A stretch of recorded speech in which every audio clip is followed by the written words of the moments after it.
Hello, hello, hello. Welcome to episode 149 of the Mo Money podcast. And I have a fabulous guest for this episode. And she is actually a guest who's been on the show before. It's actually one of my top downloaded episodes, which is crazy. So I'm so excited to have her back. And also, I think the time that I recorded that, she was still anonymous on her blog. Now she's not. And the big reason is she has a book. She has a book coming out. And when you have a book come out, you can't really be anonymous. You have to kind of have that name on there. Who I'm talking about is, of course, well, she could be known online as Mrs. Frugalwoods, but now she is out in the open, and you can know her now as Elizabeth Willard Thames, or in the personal finance community, we call her Liz. She is coming out with the book Meet the Frugalwoods. Actually, it is officially out now. It came out yesterday on March 6th. So grab your copy, support a new author, especially a female author. Go get it. I read the book in like a weekend. I loved it. Oh my gosh. I had no idea. You know, sometimes when you read a book and you're just like, yes, yes, I completely identified with Liz's character, or Liz herself, I suppose. It kind of like freaked me out a little bit. I'm like, yeah, I can totally see so many similarities and parallels when I was in my 20s and trying to figure out life and all that stuff. I didn't exactly go the route that she did, which eventually, if you'll read the book, and if you're a big fan of her blog, frugalwoods.com, she was able to reach financial independence with her husband, and she has a daughter, and she actually just had another baby. Like, she's been damn busy. So we go in depth about her new book, Meet the Frugalwoods, in this episode, and I'm super excited to share it with you. But before I get to that episode, here's just a few words about this episode's sponsor. Support for this episode comes from Nest Wealth. You've probably heard about robo-advisors and how index-based investing is the way to go if you want to save on fees and outperform traditional mutual funds. But with so many investment companies to choose from, how do you know which one to go with? Enter Nest Wealth, Canada's first ever robo-advisor and also the largest independent digital wealth management platform in the country. It constructs its portfolios using Nobel Prize-winning research to maximize efficiency of returns while minimizing risk. Not only that, it doesn't put its clients into buckets, but instead builds personalized portfolios to best fit each individual client's needs, risk tolerance, and financial goals. The best part is you can get started investing for your future online anytime. And if you have a question or need some extra support, the registered advisors are available to chat via email and phone and are happy to help. And Nest Wealth is currently offering all Mo Money podcast listeners 3 months free. To get started, visit learn.nestwealth.com/Jessica Morehouse. Once again, that's learn.nestwealth.com/Jessica Morehouse. And if you want to learn a little bit more about how it all works, check out my video review in the show notes, or visit jessicamorehouse.com/nestwealthreview. Thanks, Liz, for joining me once again on the Mo Money podcast. I feel like you may be my first recording of a guest who's been on my show twice now. So, ooh. Oh, well, thank you. I feel very special. Yeah.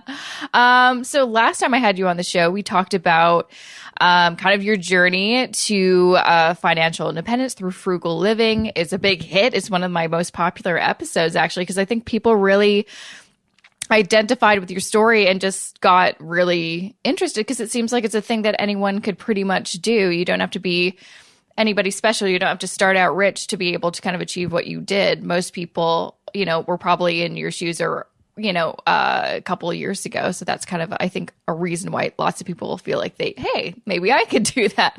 So, but I want to, you very excitingly are coming out with your own book very soon, Meet the Frugalwoods. And I just finished reading it. And I want to kind of dive in to find out, like, how did this book come about? It definitely seemed kind of like a natural fit, obviously, since you already have the blog.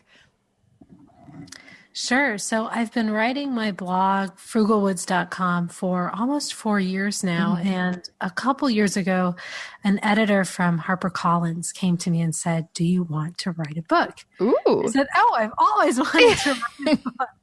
And I was, at the time, I had a very young daughter. She's now 2, which is still pretty young, but she was even younger. And we were moving to our homestead in the woods of Vermont. And so it was a fairly busy time for us personally. But what I realized and what I've realized continually is that when an opportunity like that comes up, you kind of just have to take it. Yeah, exactly. Pursue it, because there is no perfect time. There's no such a thing as waiting for that right moment, because you can spend your life then waiting for that time. And it's people ask, oh, when should I start taking charge of my money? And the answer is right now, because the best time to do it was probably yesterday, but the next best time is right now. And now, as the book is about to launch, it publishes on March 6th. I am 8 months pregnant with my second child, who's due in February. So it's sort of an ongoing iteration of just taking life as it comes. Exactly. And as much planning as you can do. And this is kind of, I feel like, a theme in your book. No matter how much planning you can do, it doesn't matter. God will like laugh in your face because, it's life happens. And I find like for you, and that's like a big reason why I identified with certain parts of the book. I'm like, yeah, it always feels like when everything is, all this chaos is happening all at once, that's when like one extra thing happens and you just have to roll with it. Otherwise you'll go crazy, really. Absolutely. And I also find that I actually am more productive the more that I have on my plate. Yeah. And I think there's something to be said for time constraint to encourage you to really get things done, because you don't have a whole day to procrastinate. You don't even have an hour. You have like half an hour and you need to get these things done. Exactly. And so I think there's actually some wisdom in just going for it and doing things as they come and being as efficient as you can. Absolutely. So the book, I wasn't sure before I picked it up. I'm like, oh, is this going to be kind of more of a novel, like your story, or is it going to be a how-to book? It seems like it is more of a book about your life. And so lessons kind of weaved in there kind of naturally. Why did you decide to kind of do that instead of a how to do what we did, step-by-step kind of guide? So I really enjoy that narrative memoir style. And I also find that readers seem to respond best to a story. Yeah. I think it's really easy to tell people, here are the things you should do. Here are the 10 steps you need to take to financial independence. And people say, oh, I want to be told what to do. And I find that by telling these personal stories, giving the personal examples, and really showing people what it feels like, as opposed to telling them what they should do, seems to resonate more. And I also just enjoy that writing a great deal more, and I enjoy reading that more. And so my blog is largely a mix of those two styles. I have some posts that are really quite straightforward, but a lot of it is storytelling. And I think that's my forte. My undergraduate degree is actually in creative writing. And so I really enjoy creating a world and a story for people to hopefully be able to see themselves in and see how they could implement these ideas in their own life. Yeah, absolutely. No, I think you did it quite well, because I feel like even though I already knew your story, I definitely got a different perspective, because I got to visualize kind of what you went through. And I'm a very visual thinker. And so it was nice to kind of have these,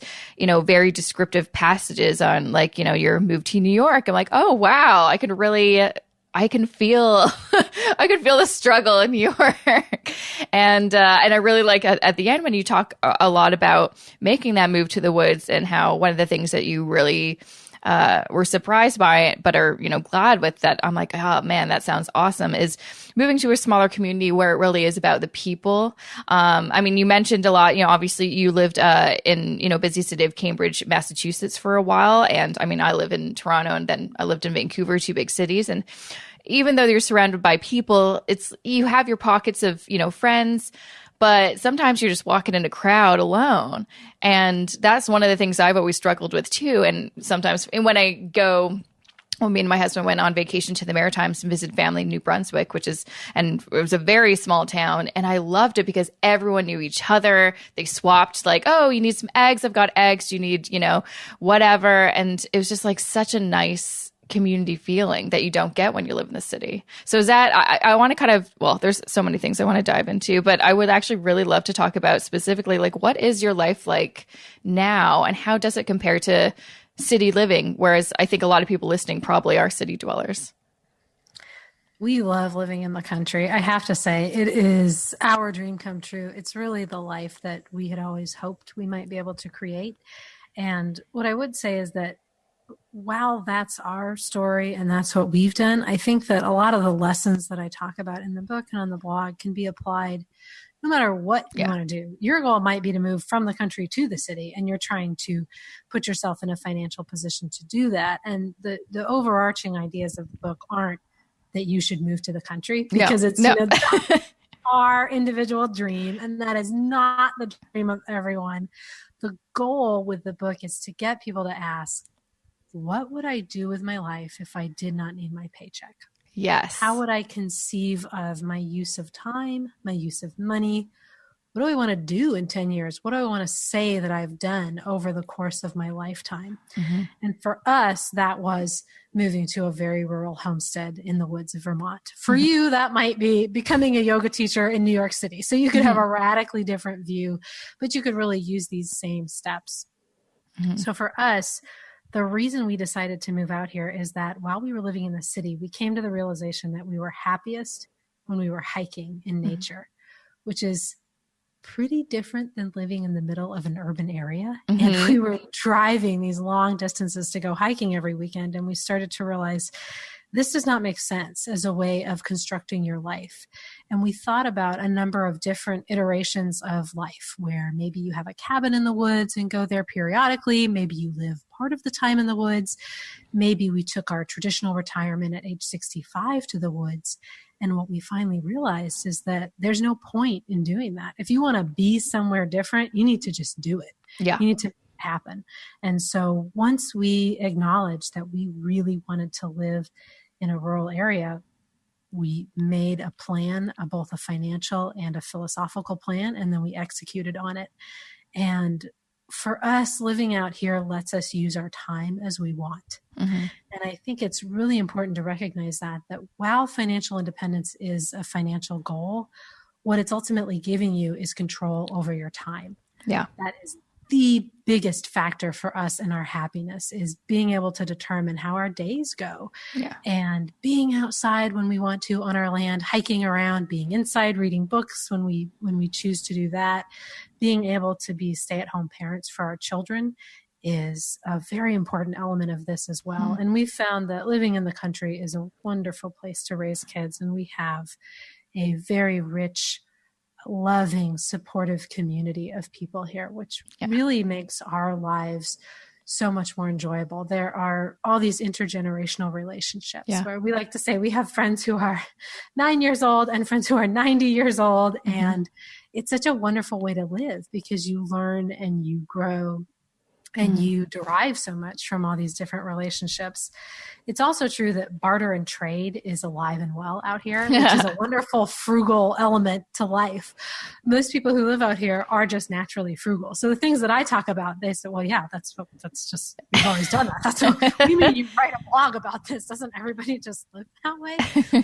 I love that. I love that approach, because it's really a holistic approach to frugality. So it's a question of environmentalism.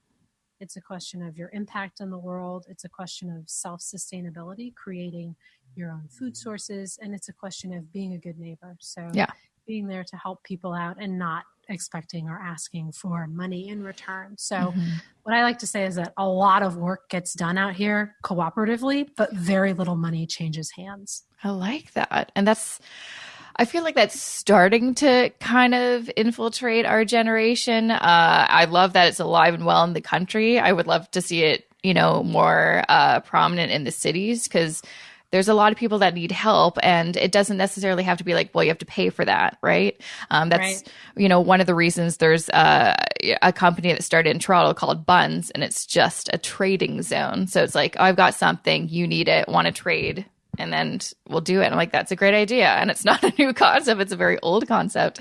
We need to kind of embrace that. But you mentioned a lot of how financial independence is great, but it's really about time, which I totally get. And when you're, some of the stories in here where you talked about your days living in the city, you'd go to work, it was the routine. You get home, you'd clean, you make dinner, you'd go to bed. I'm like, my gosh, yeah, that was like 100% my corporate life. And weeks would go by and you're like, I don't even know what happened. And it's just like, you're just like on a hamster wheel, just turning and turning. What for you, like, was that point where you're like, something needs to change? It took a while of following that routine because I was very bent on doing what you're supposed to do. I went to college, got good grades, got a job, went to graduate school, got even better grades, got a better job. I just thought that I was supposed to follow this societally prescribed track and that then I would be happy. Yeah. So I never thought about, what do I really enjoy doing? Like, what do I actually love to do with my time? It was much more a question of how can I get promoted?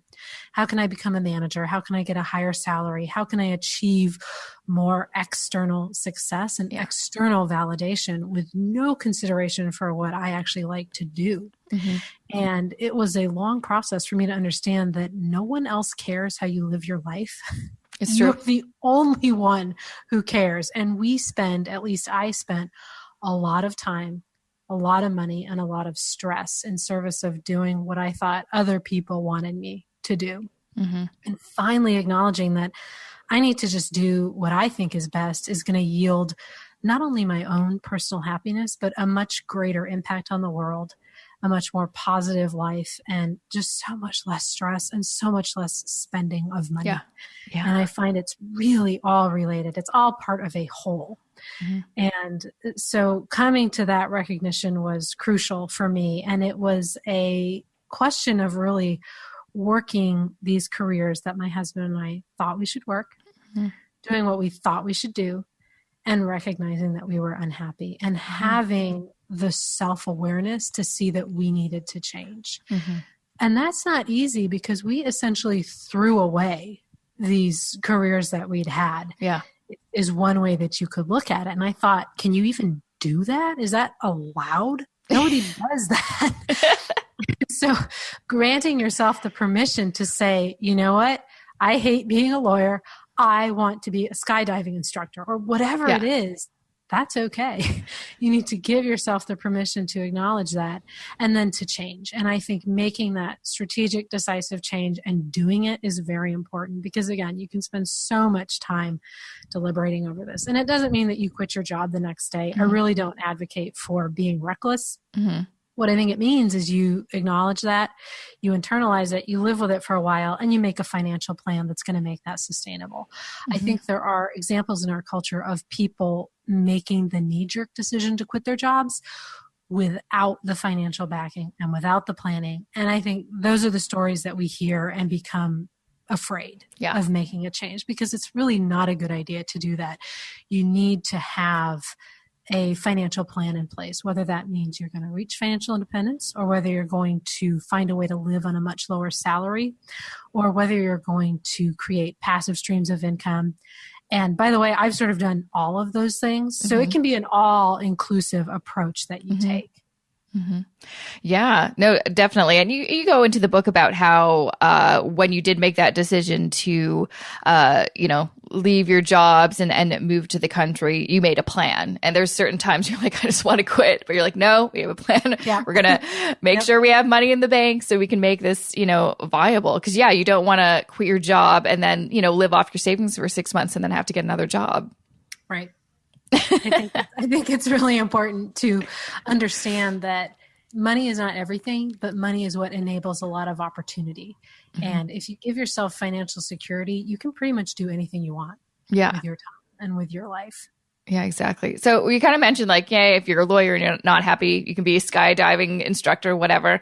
I think a lot of people are afraid to make those leaps because not only because it's scary, it's the unknown, but just the societal kind of, what are you doing? Are you crazy? Did you get a lot of flack or a lot of questions when you made that decision?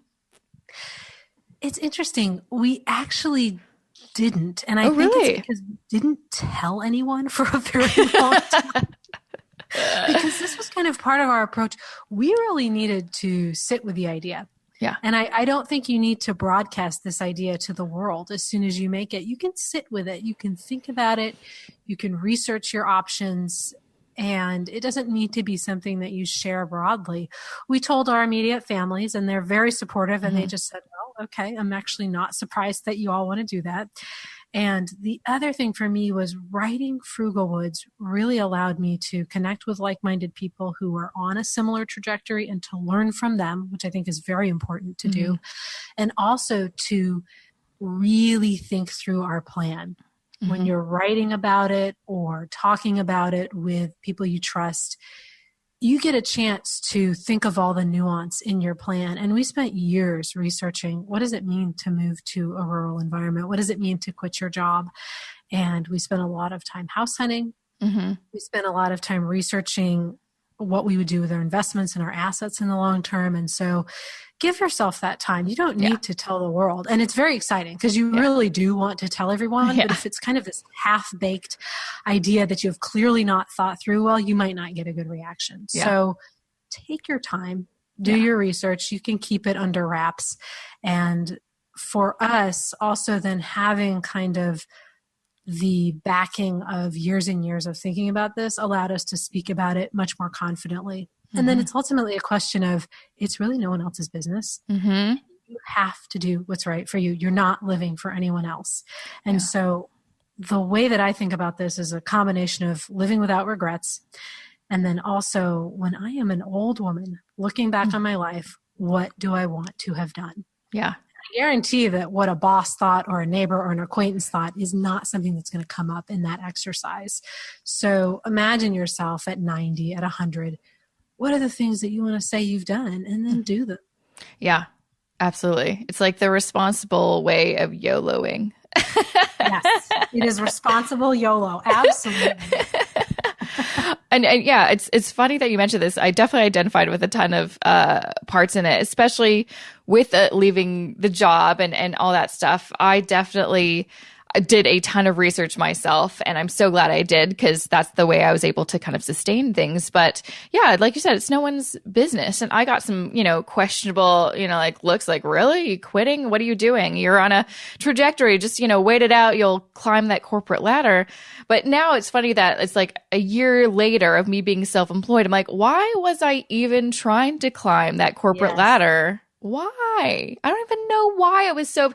I think sometimes when you're just in that situation, especially if you've been working at a certain career for so long, you're just kind of almost drinking the Kool-Aid. You're always talking about work with your coworkers. You're very invested in it. And so that's all you think about it. Sometimes you need to take a step back, maybe start hiking to have some clarity and think about things.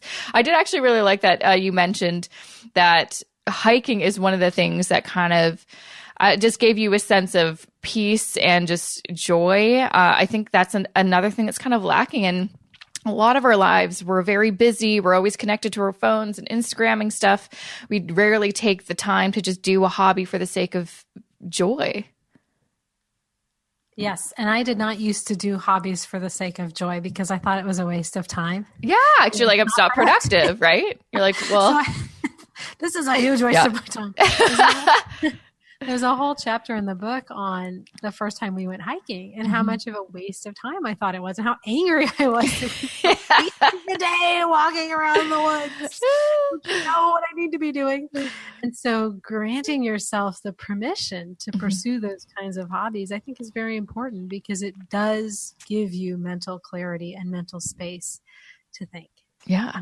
Or what you might really want to be doing. And it also comes down to, what is the point of living if you don't do things that you enjoy from time to time and if you don't build out those hobbies in your life? Yeah, exactly. Yeah. What's the point? I think we need to ask that question a little bit more. It's true. Yeah. It's true. Yeah. We're just always like that hamster wheel, like I was talking about. Right. It's just like, we're just going. And it's rare that we take a minute and stop and think, wait, what am I doing and why? Mm-hmm. And I think it's really a question too of doing those long-term planning exercises and asking yourself, where do I want to be in 10 years? And how is the way I'm using my time and the way I'm using my money either getting me there or preventing me from getting there? Mm-hmm. Exactly. And, you mentioned a couple of times too, which I thought was interesting, the kind of idea of privilege. Do you want to kind of speak on that and why you want to make sure that you talked about that in the book?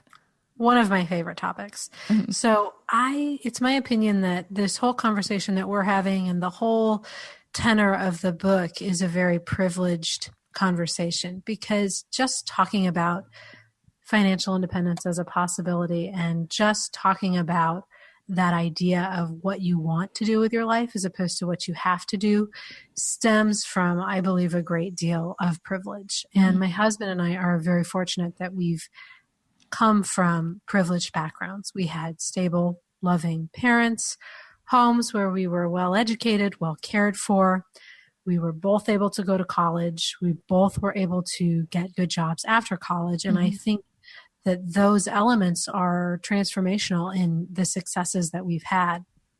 I think that, sure, we've made some good decisions, sure, but we've also been tremendously lucky and tremendously privileged. And I never want to lose sight of that, because for some people, working several jobs just to pay rent and just to pay grocery bills is a very draining, taxing experience. And the idea of being able to save at a high percentage is not accessible to them. So what it's done is really infused us with a life of gratitude. And we really see our lives as abundant and luxurious and very fortunate. And it's one of the ways that we don't see deprivation as a part of our lives. I think that sometimes people assume frugality is a level of deprivation. And what I think is that I'm very fortunate to be able to choose to be frugal in order to facilitate the life that I want to live. I think that's a tremendously lucky thing to do. And I think you can look around and either see that privilege and that abundance, or you can see deprivation. And if you're fortunate enough to be in a position to do that type of reflection, I think you can really make that choice with how you want to perceive the world. And I think it's important to also say that while I do think that anyone can take lessons away from the frugality I talk about, I think that not everyone can necessarily do this, because at a certain point you do have to have a level of income that's going to allow you to save. Right.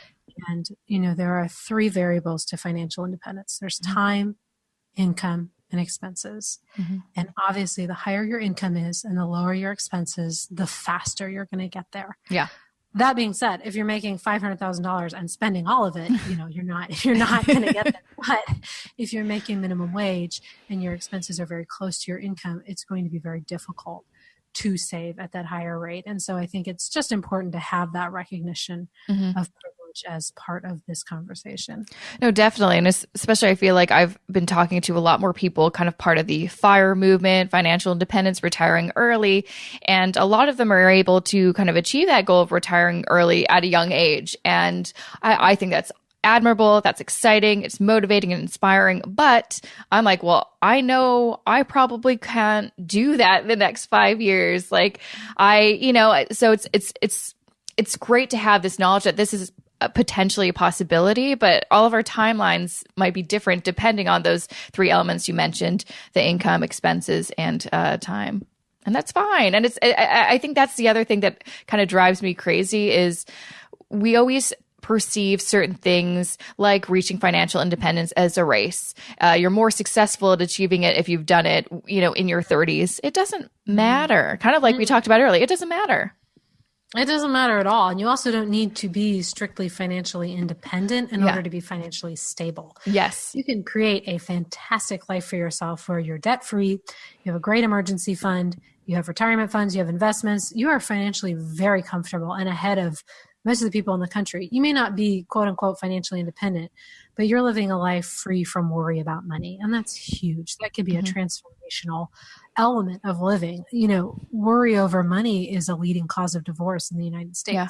So clearly this is a very stressful thing for a lot of people. And so you can get control of your money and get control of your life without needing to be quote unquote financially independent. And you might also be able to go down to a lower salary with a job that's more fulfilling. And I think there are just a lot of iterations of what that financial stability can mean to you. So I don't want people to think, oh, I need to have, 25 times my assets and I need to be able to withdraw 4% in order to feel good about myself. That's not the case at all. No. And because I do like that you mentioned that it's not about like the end goal shouldn't be necessarily to quit your job and live on a farm. If you're loving your job, that's awesome. I personally never felt like that, which is why I made the choice to quit.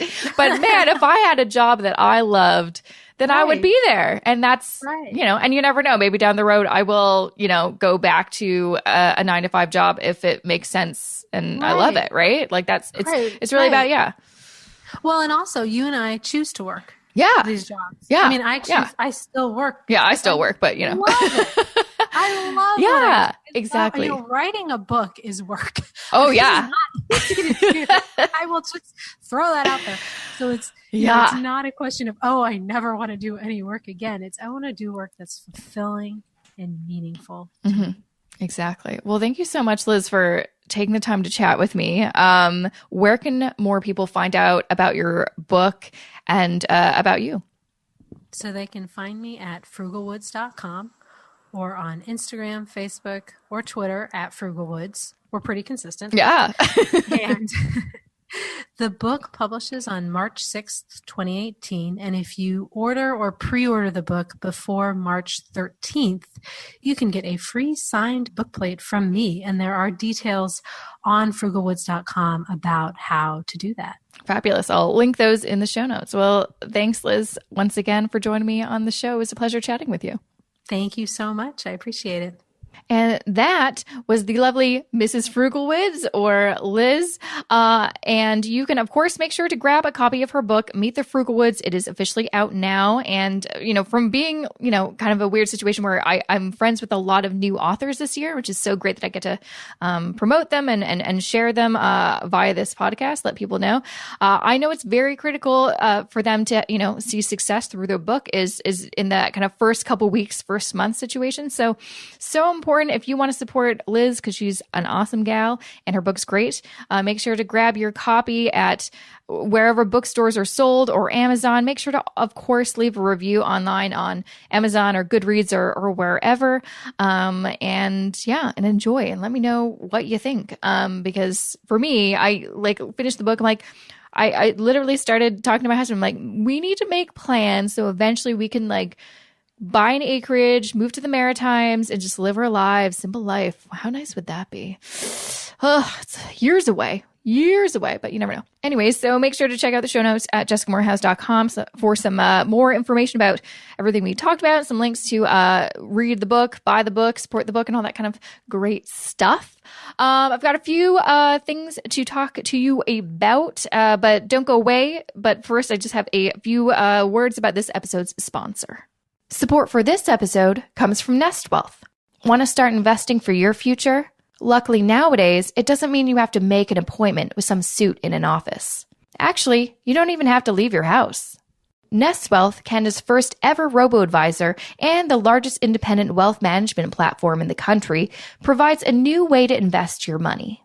Offering index-based portfolios with lower fees and better historical performance than actively managed mutual funds, Nest Wealth is focused on building personalized portfolios to best fit the needs, risk tolerance, and financial goals of each and every client they serve. And Nest Wealth is currently offering Almo Money podcast listeners 3 months free. To get started, visit learn.nestwealth.com/Jessica Morehouse. Once again, that's learn.nestwealth.com/Jessica Morehouse. And if you want to learn a little bit more about how it all works, check out my video review in the show notes or visit jessicamorehouse.com/nestwealthreview. All right. First and foremost, something really major has happened in my podcasting journey.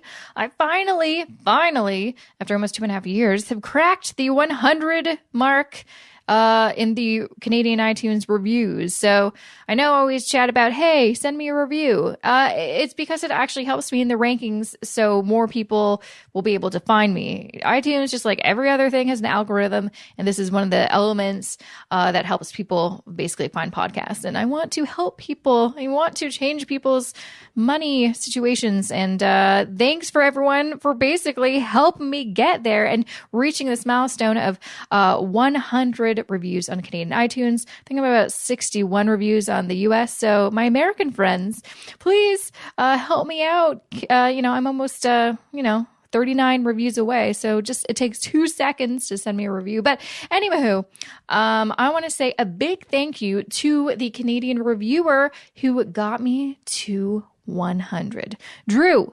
432. You, my good man, are a hero.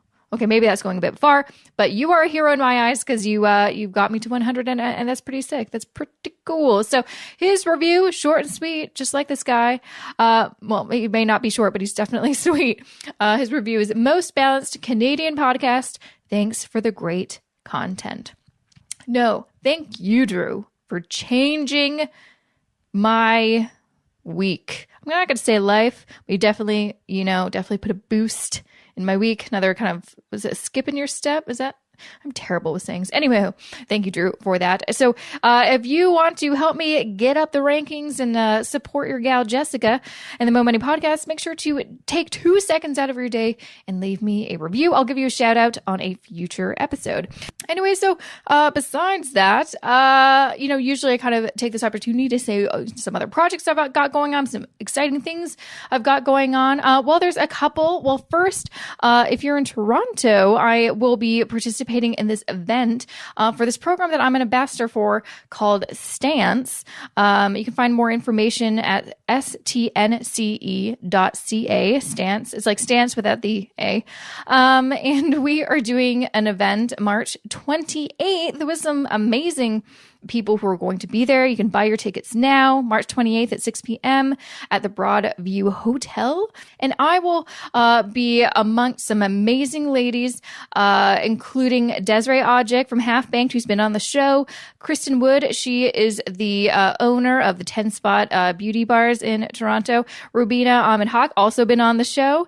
And, a keynote speaker, Michelle Romanoff, the, dragon from Dragon's Den. So it'll be super fun. And all proceeds will be donated to the Canadian Women's Foundation. So we're going to have fun.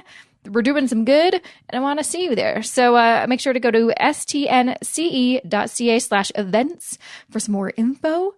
But aside from that, honestly, right now at this moment, I am actually on a beach. I am doing something that I put on my vision board, guys, of being on a beach, sipping a margarita, unplugging, and just relaxing. I don't know if anyone else out there feels this, but I feel like this winter is just kicking my butt.